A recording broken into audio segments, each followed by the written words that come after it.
Welcome to Accelerator Week 1, Module 4, taking a view on the recruitment search staffing world. Okay, so first thing, recruitment search, staffing. Often I get told, Andy, I'm in search, I'm different, etc., etc. Hopefully by now you've understood, and it's now starting to resonate, that we want to build a business whereby we know who the clients are, who the candidates are, we know the exact number of clients, exact number of candidates, and build a system to bring the clients in and build the candidates in, okay? So whether recruitment search or staffing, the high level principles we're dealing with right now are the same. Now granted, when we get into authority, when we get into scale, when we get into virtual assistants, when we get into a whole set of different variables, things will be unique in some ways, but principles, don't lose sight of the basics here. So here's what we're going to cover.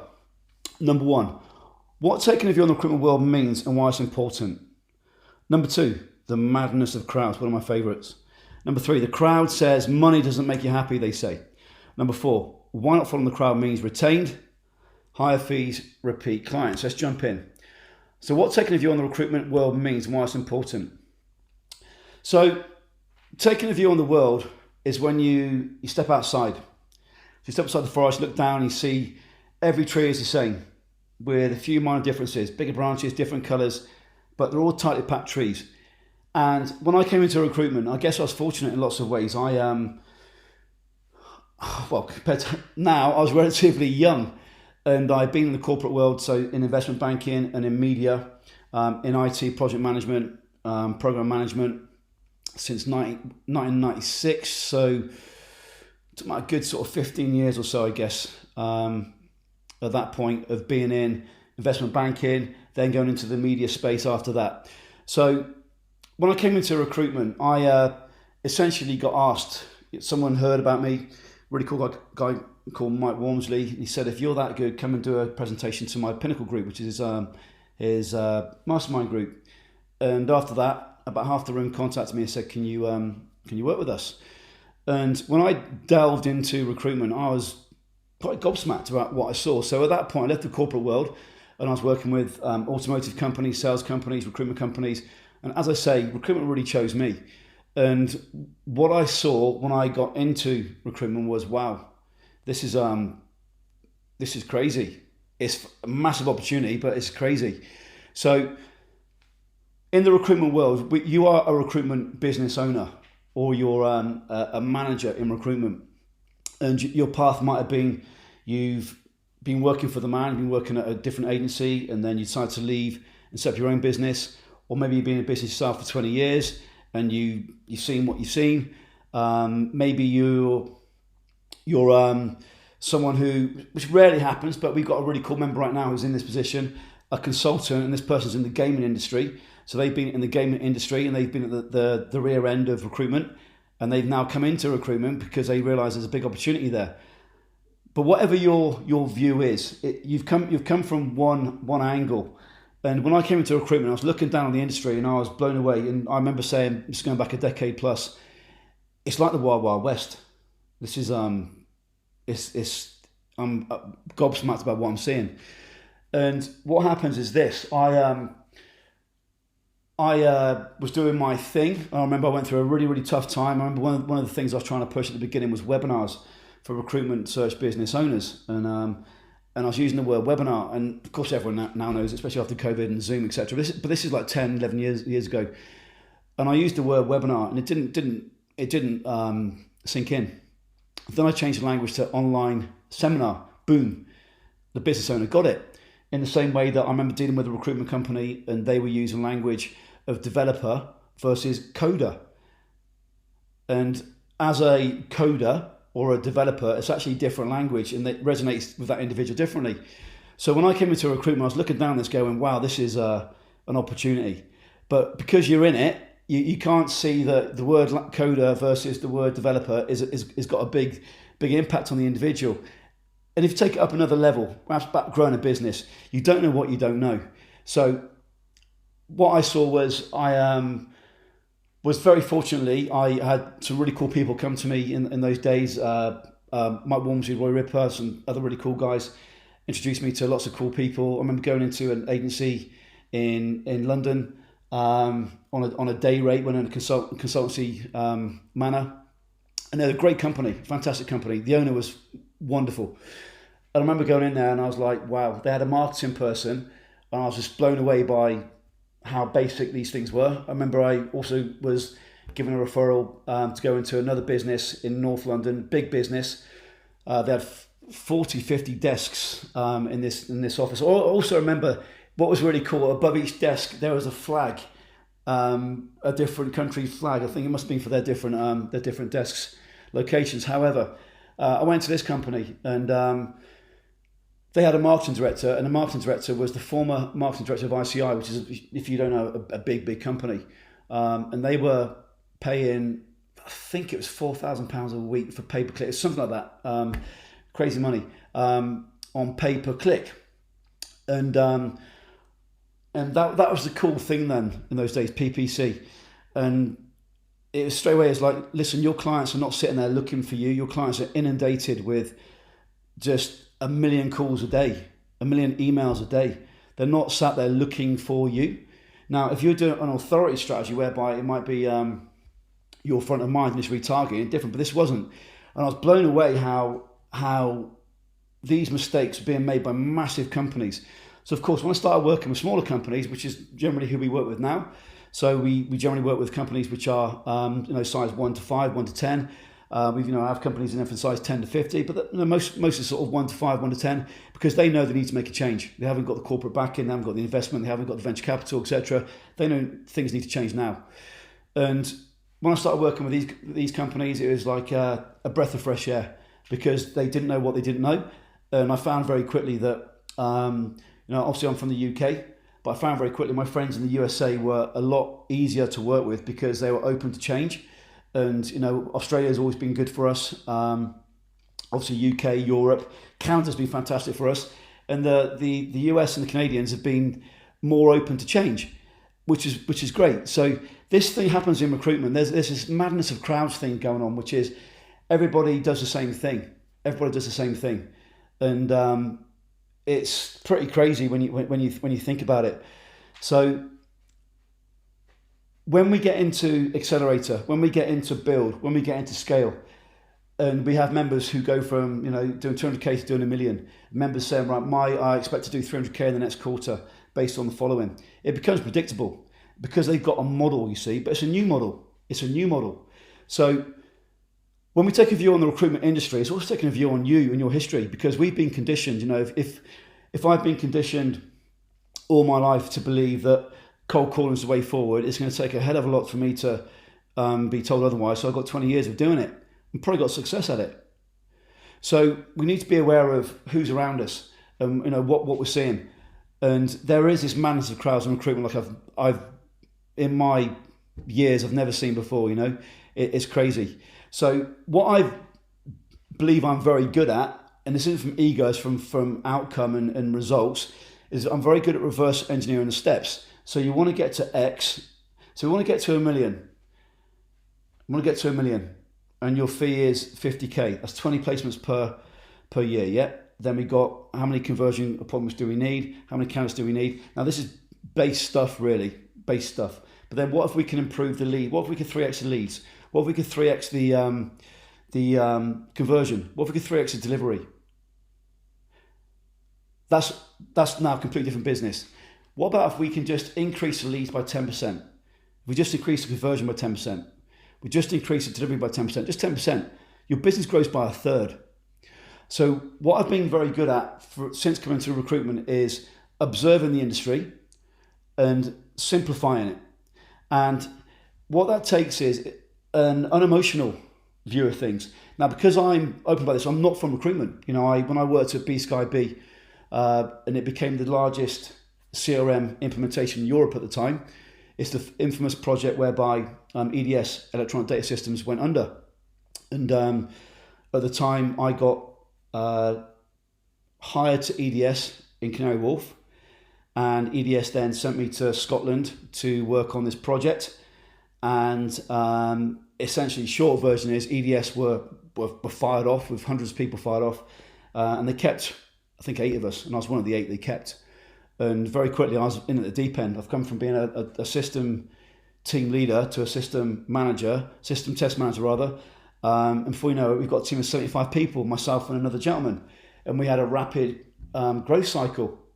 I had a very, very cool head of business above me, fantastic guy called Scott.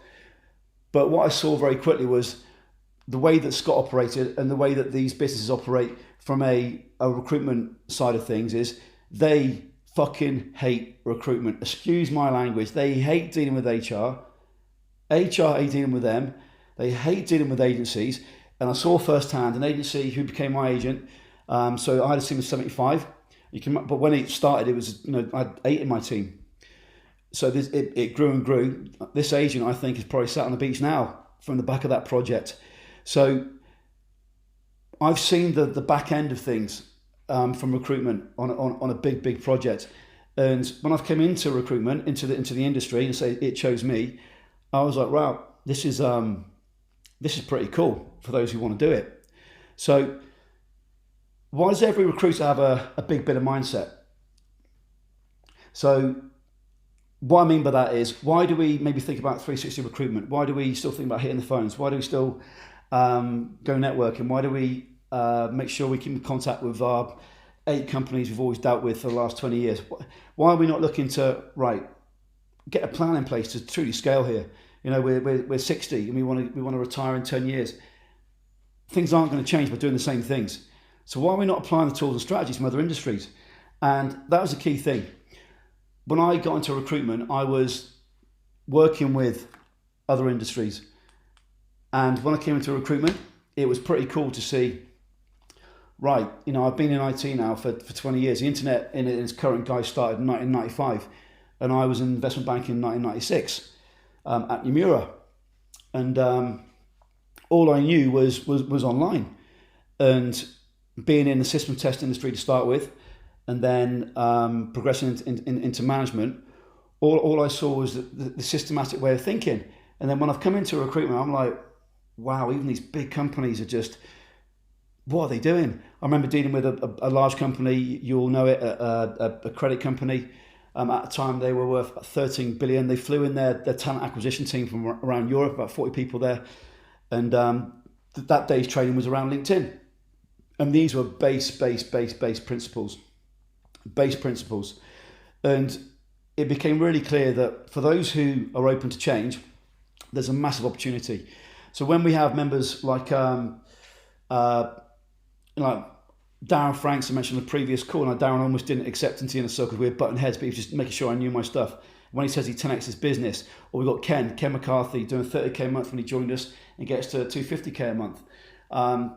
I get it, it sounds like BS, but you can go and find the guys on the case study pages and you can reach out to them as long as you're cool. But I don't recommend you do, just be cool. But these guys, connect with them inside the Facebook group, tag them in, ask them questions. You can see their questions in there.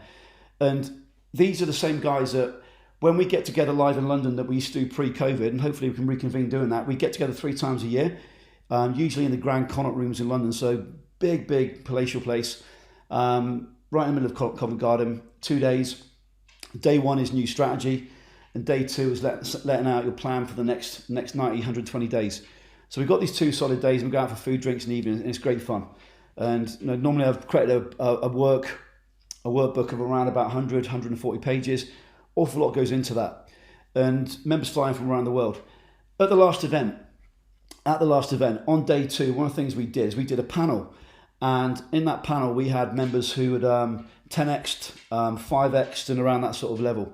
What was interesting, when this panel was being interviewed by the group,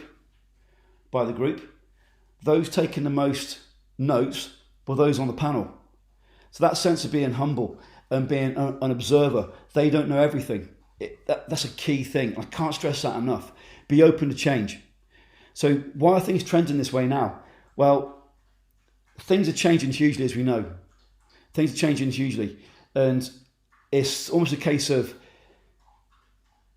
we're hiding the way to do things. It's become even more prolific since the onset of COVID, because everyone's gone online now. the guys and girls who didn't want to go online and now sort of being forced online. So you've got the Wild Wild West, now version 2. Everyone's trying to do something. So you got more noise. So if you look down at the status quo, see what's going on here, it's like, right, there's a lot of BS in the marketplace. Like we've had it ourselves. See me 1 second. We've had it ourselves. We've had people come to us, Andy, been following you for 8 years. Now's the time. Other people, I've seen you 15 minutes ago, where do I sign up?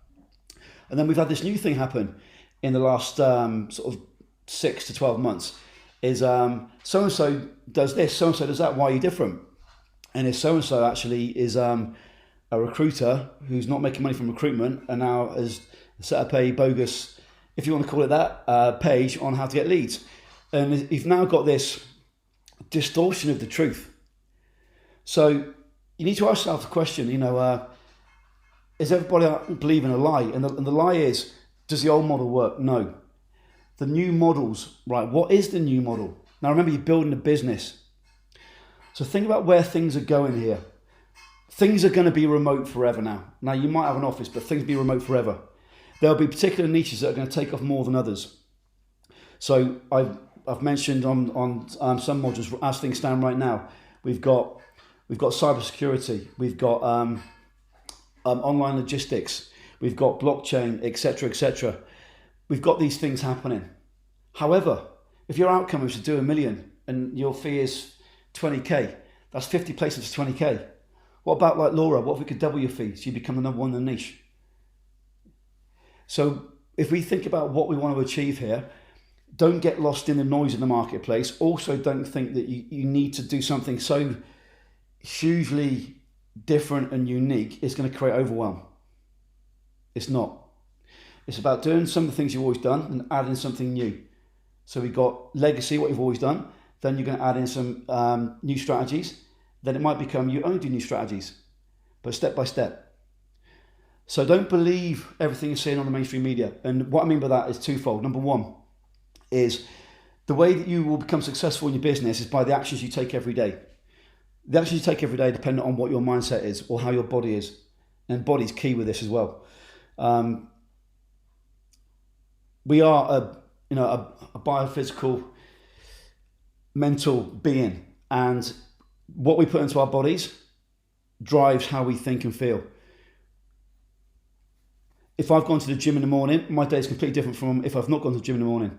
If I get out of bed and my alarm goes off at 6:30 and I get out of bed at 6:30, my day is different from if I get out of bed at 6:45, 7:30. So know about this. When we look at the media and what's going on, quote, with the economy, I suggest you don't do that. Because the reality is, all of you now, whether you want to be doing 2 million or 200k, that is a number. Andy, I'm a starter, I want to do 200k. Right, what's the fee? Well, most people are charging 15k, I'm going to charge 10k. As an example, I'm not saying you would do that. Great, so you need 20 placements. Yeah, right, got it. That's what we focus on. So the mainstream media is designed to give you negative emotional states. Switch it off. If you need to know about the niche, what do you need to know about the niche? You need to know what your client drivers are and your candidate drivers. You don't need to know about the sentiment.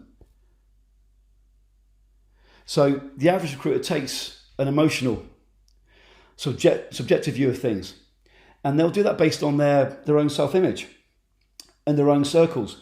So that there's a great phrase, I can't remember who originally said it, it's Jim Rohn, one of Tony Robbins' mentors. The 5 people you surround yourself with, you'll become. So if you're hanging out with 5 millionaires, you'll become the 6th. If you're hanging out with 5 people who eat 3 McDonald's every day, you'll become the 6th. So be aware about what your social circle is. Be aware about that. It's really important because, again, the way that your business will grow with these strategies is by the action you take every day. By the action you take every day. And that's how you feel emotionally. And most people, they don't question anything. They believe the views of the crowd. Believe the views of the crowd. I don't do this. It frustrates me. But you can go online and within 5 minutes, if you do a search for recruitment, social media, you're going to be told you need Snapchat, Instagram, blah, blah, blah. We do none of that. None of that. Whether you're looking to get C-suite and a 250k placement fee, or whether you're a startup in the temp industry in the UK. Not needed. So keep your focus on what we're about to go through. Now, you've got to be brave. You've got to do what 99% of people are not doing. And what will be really, really funny is they'll start to follow you. They'll start to follow you. So if I think about what we've been doing inside our programs for years now, going back a decade, and then it moved on. We had the inner circle, and some of the inner circle strategies. We put podcasts out there, or we put videos out there, and then the public will go and see this interview with somebody, and it might be something simple like an appointment page on a website. This is a decade ago, and they go and do the same, thinking that the diary before. But you're already moving on to the next thing. So be certain that the time's now to change, and know that people will start to follow you. And the way you want to view this is the following. If you imagine this like in the UK, we've got soccer, we've got football, we've got Wembley. Or in the US, if you've got Miami Dolphins Stadium, I forget what it's called. But if you're going at the halfway line, okay, on the left-hand side, you've got all your competitors. On the right-hand side, we've got you. In the middle is a massive gap. What we want is that massive gap. We don't want you two crossing over. There should be a massive gap, which is what you're about to do. So, the manners of crowds.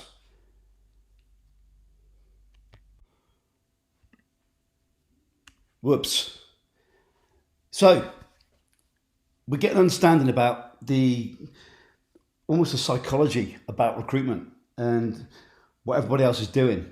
And this is why you have the opportunity that you do right now, because doing the things you're about to do, it's not going to be a complete 180 in terms of what you've been doing or your understanding possibly, but bit by bit, it will be a completely different setup. So what I've seen in recruitment, and I've been asked many times to go on to speak on stage in recruitment. The last time I was in London years ago now.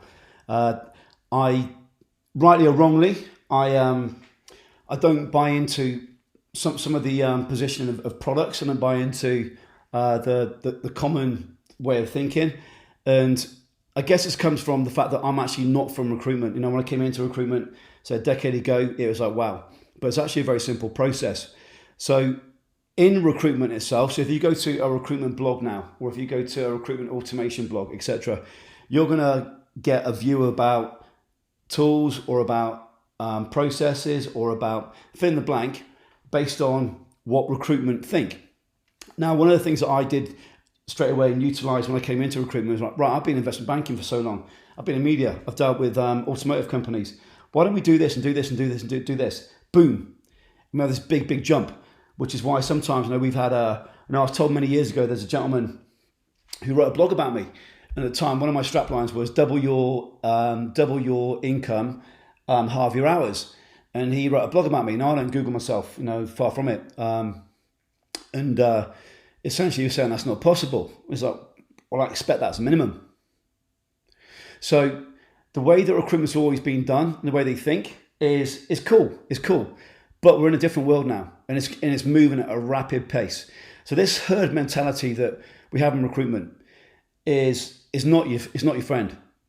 It's not your friend. If everybody is right, we've been told to go on Twitter and do this. No. Remember, leads, conversion, delivery. So there's this way of thinking, and because recruitment has gone through recruitment 1.0, 2.0, 3.0, sort of embraced LinkedIn, embraced social media, but you're a business owner. So the chances are you've not been systematic with your way of thinking about, right, what tool, what process, what automation, what's the actual outcome you're looking to achieve here. I'll write a blog, might have been the thing 6-7 years ago. Right, we'll get on Twitter, might have been the thing 7 years ago. See what we're saying?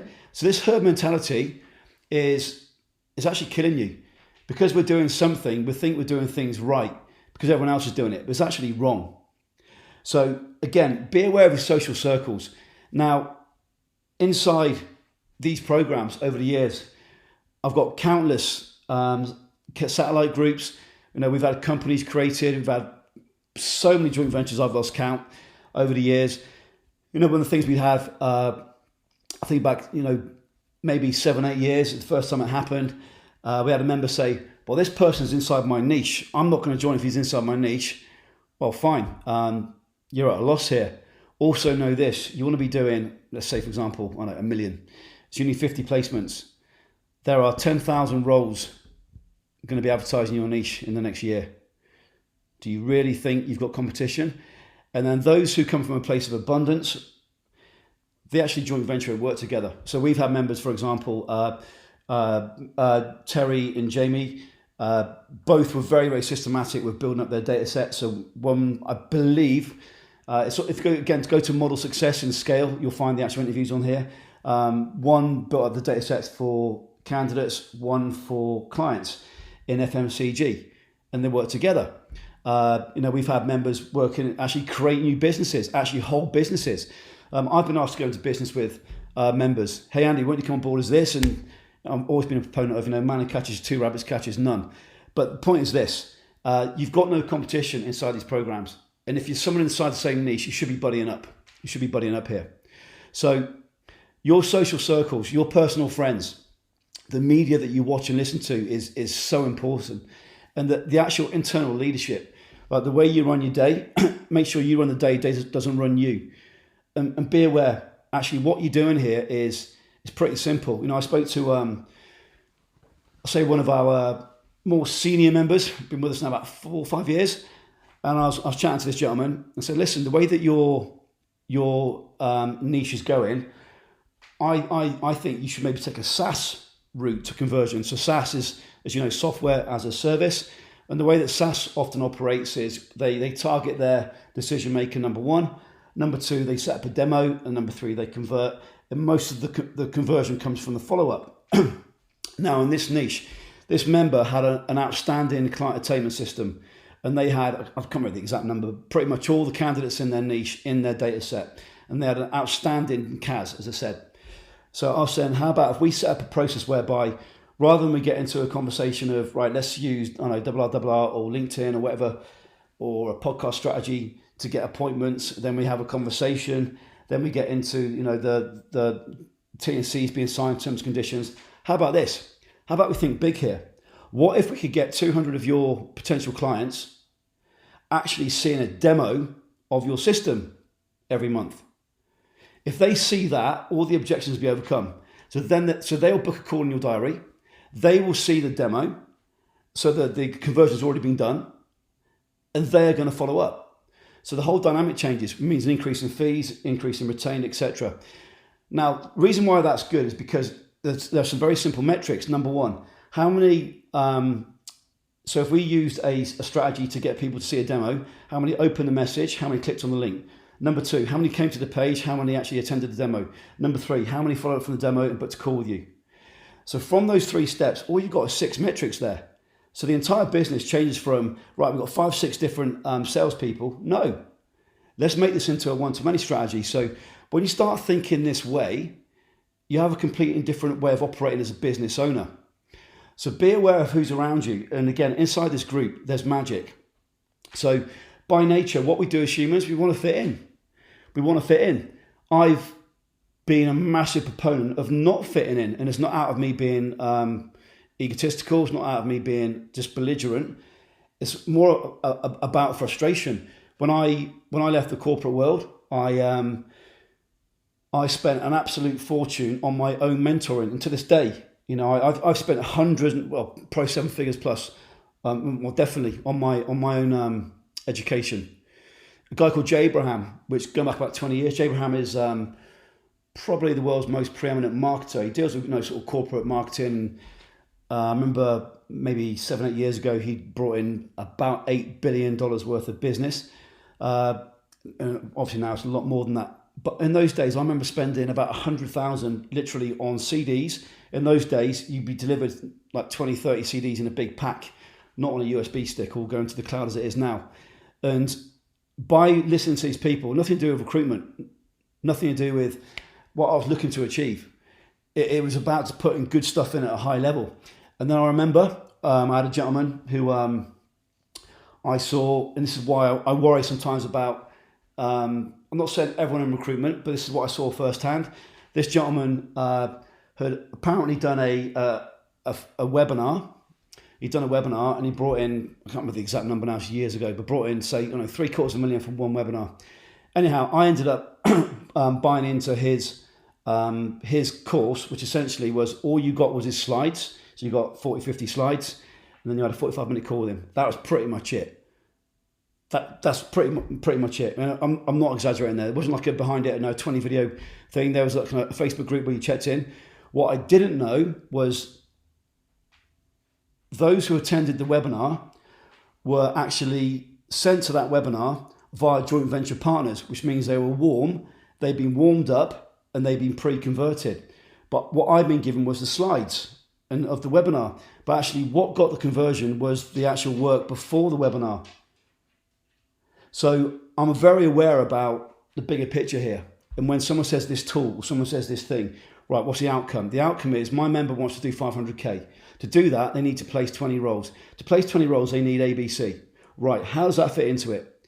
And you need to take that same view. Don't be drilled into this, fitting into everyone else. And what you'll start to get when you get these results is you'll start to get this inner steeliness and pride about you going against the grain.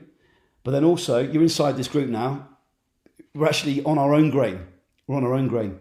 And the things we were maybe doing 6 years ago, we're not doing now. The things we're doing now, we won't be doing in 3 years' time, etc., etc.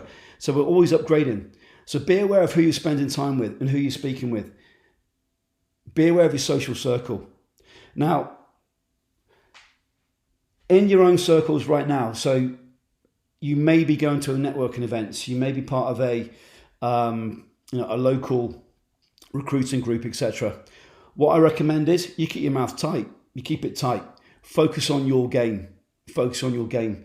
I've seen a definite shift in people in the last 3, 4, 5 years. I like leading people and helping people. But something's happened, whether it be social media. There's been various reports and white papers written on how teenagers since 2012, I think it was, since the iPhone became mainstream, and the impact on depression. But there's an impact on people's actual view of being helped. So what I recommend is this. The best way you can help people around you is by leading by example. Get your shit done. Get your shit done. Now we've got a referral system. So if you refer someone to us, they come on board, we're going to pay you handsomely. I mean, handsomely. We'll pay 35% of what they of their membership, because I think that's a cool thing to do. But also get your house in order first. Get your house in order first. Now, I've mentioned the double your revenue, double your time off, but this is a warning about your own business. Who you surround yourself with, you become. So this is now decision time for you. You've joined Accelerator. You're here now. This is now the time. This is it. It's changing. There'll be good times, there'll be bad times, but ultimately you're going to look back and go, good. And one thing I've seen with recruitment entrepreneurs, I think it's just entrepreneurs all around, is, and it's one of our fantastic traits, but also for our spouse, it's probably a really, really bad trait. Let's say, for example, I'll be transparent with myself. I was at a friend's wedding in Lake Como. I was best man years and years ago. I just lost all that property post 2008 crash. I said to my friends, right, I'm starting this new business. I'll be earning £30,000 a month, working a couple of hours a day with the next amount of time. And they all laughed, etc. As you do, it's your friends. However, that happened. And then the next bit happened. The next bit happens. But my friends have always looked at me as without being egotistical, a leader. I said, I'm going to do something, I'm going to do it. So with your business, become that leader. You're now doing something that other people have not done. So don't take this time as I've just bought a course or whatever. No, this is it now. This is changing time. So build your business, build your life, build your legacy. And don't bend to the herd. Pains me to say it, but often they're weak. So be that lion, lead yourself, and then lead by example. Because people have become even more insular in the last few years, and recruitment even more so. This is your time now. Now, the crowd says money doesn't make you happy. I'm trying to think about the right tone to share this message. Now, without a poor little old me story, I come from a working class background. We grew up in a house with an outside toilet. My dad comes from the most roughest place in Glasgow. And in Scotland, we've got our own story. But also I think those stories are what makes people get sharp. So if you've always had money, kudos to you. I don't think most people haven't had money. There's also a thing about earning money. But I tell you what, when you lose everything, you sure as damn it know, you say to yourself, that's never going to happen again. And in terms of this money thing going on now, I see it and I challenge it and I question it, but I want to do it with you right now, is you need to be open to bringing in more money into your life. So I know it's a crazy thing to say. You're in recruitment. And then if you think about the recruitment avatar, who is a recruiter? And if you ask, Joe Public, who is a recruiter?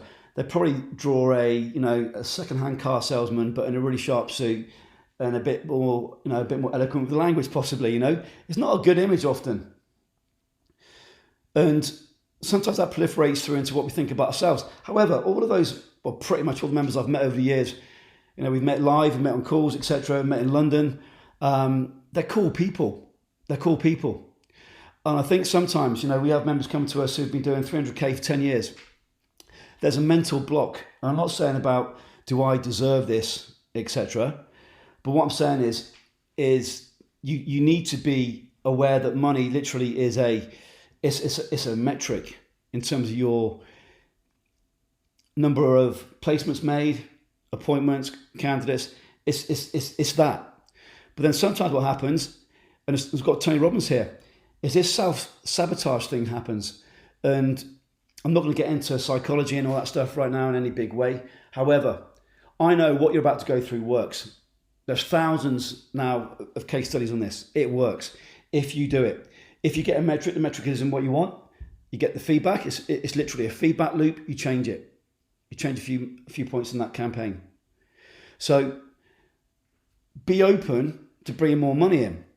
Now, I'm only putting this in here because I thought this is woo-woo, but then I thought, no, I've actually had this conversation countless times over the years with people as well.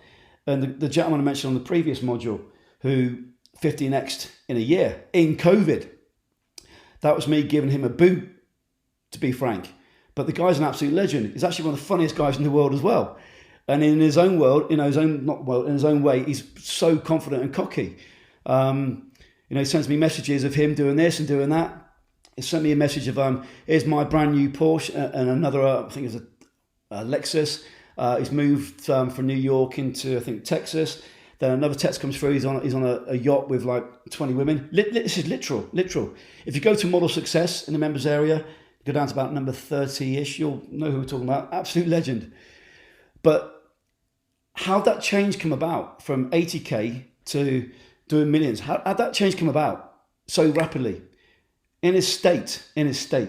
So whether you've got a mental block around, do you deserve it, or talking about it, or whatever it is, what I found is over the years, and I've got first-hand experience of this, and to this day it's around the house, and it will always be. You need to be extremely clear about what you want. So not just say, I want to grow the business. I want to do 950,000 this year. If you go to Napoleon Hill and you search for the, if you Google Napoleon Hill, if you look for the statement, you'll probably find it. I've had that made into 36 by 24 inch posters. So I've got one in the gym, one in the hallway, and go and find that yourself. But your subconscious drives your behavior. So get cool with having money, because also when things are going good, they can go up. And this member of mine who has done extremely good things, I sent him a message. He was texting me and he said this, and he sent me a message saying, I've got a ticket for you to go to Malta to this outdoor event thing, but obviously got kids, can't be doing that. He said, Andy, his words not mine, Andy, you're a genius. I want to pay you back. And again, his words not mine, but I want to make the point that what we're doing works. And he sent that over, and I sent a message back to him, and the message back was about, right, this. And it was about keeping your money. He's made it, now keep it and scale to the next level. So as soon as you make it, you get into that good cycle. You can also get into a negative cycle. I went from 250k per annum as a young man. I was earning £1,000 a day as a young man in my 20s. Lost everything in that 2008, but I'd already made the decision to leave the corporate world. Unfortunately, I'm good at this stuff. But I know where I'd rather be. I'd rather have money than not have it.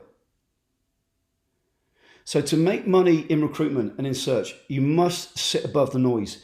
You can't look at all the blogs online. You can't look at all the silly dappy idiots going, and I'm going to say what it is, because people shouldn't be putting advice out there which isn't proven. Get on Snapchat and do this, or whatever garbage it is. It's simple. Leads, conversion, delivery, handful of metrics. Then we add authority to it. Then we add scale to it. Then we add team to it. So be 1%. Do not follow the herd. You've got 24 hours a day, 24 hours of bars of energy that you can use and spend. So with that time, with that energy, make sure you're focusing on the right things. Now, why not following the crowd? Means retain high fees and repeat clients. So in these programs, Accelerate, Build and Scale, we're going to be using, applying and retaining strategies and documents, campaigns, video, the whole thing that your niche will not have seen before. They will not have seen before. So your beliefs about what you've always done and what you're about to do, there might be a disconnect. So if you want to take what you've always done, almost put it into a box, the good bits you might want to keep using, but want to make a next jump now, a next jump. And by getting through Accelerator, by getting through Build, by getting through Scale, you're going to be an innovator. So you want to make sure you keep moving forward with this, because you're here for a reason. And being an entrepreneur is tough. This is a great story, but also heartbreaking. Not that I have sleepless nights over this at all anymore, but I created Facebook before Facebook. I created something called Family Connect Online, and I was working away.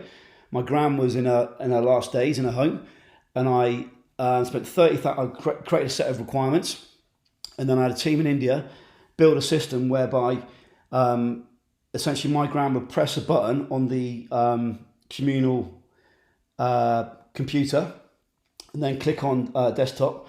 Up would pop her own different login, and it would then connect to me and to my cousins, etc. And by pressing a button, we'd connect and it would call, and then we'd have chat and all these things, etc. It's called Family Connect. I spent £30,000 in it. I presented it down at Alexandra Palace, the one show that those in the UK will know that were there that day. It didn't take off. I was actually working for B Sky B, I think at the time. I was in the city.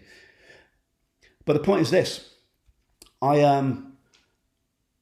had this idea and I followed it through, but then also had a job. So I knew things were changing. So the beliefs you've got about where you are right now, the beliefs about where you want to get to, they're real.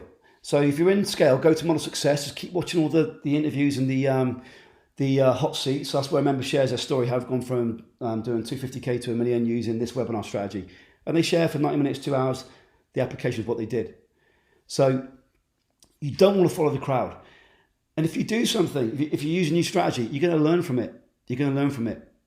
And that's the key thing here. You're going to learn from what you're doing. And when you look back, you're going to see that when did that change happen? Because as entrepreneurs, we don't stop and celebrate. If you go from 0 to 200k, your goal is to go from 0 to 200k in that year. By the time you got to 150k, you're already planning to get to 300. By the time you got to 200, you're already planning to get to 500. You never stop and celebrate. And that's what we do as entrepreneurs. We never stop. You never stop and look back and say, actually, that was really cool that I did this thing. So what we must do is we must be focused on not being part of the crowd. You want to be part of this crowd now. So what's beautiful about business is you get rewarded for the value you give. So I created this awesome product. When we presented it live in Alexandra Palace, it wasn't complete, and we had two computers, and it was buggy as hell. But you know what? I didn't push it through, so I got rewarded for what I didn't do. I didn't get anything, didn't sell anything. On the flip side, I've been rewarded for the thousands, tens of thousands of hours I've put into where we are now. My wife has seen me in absolute tears over the years.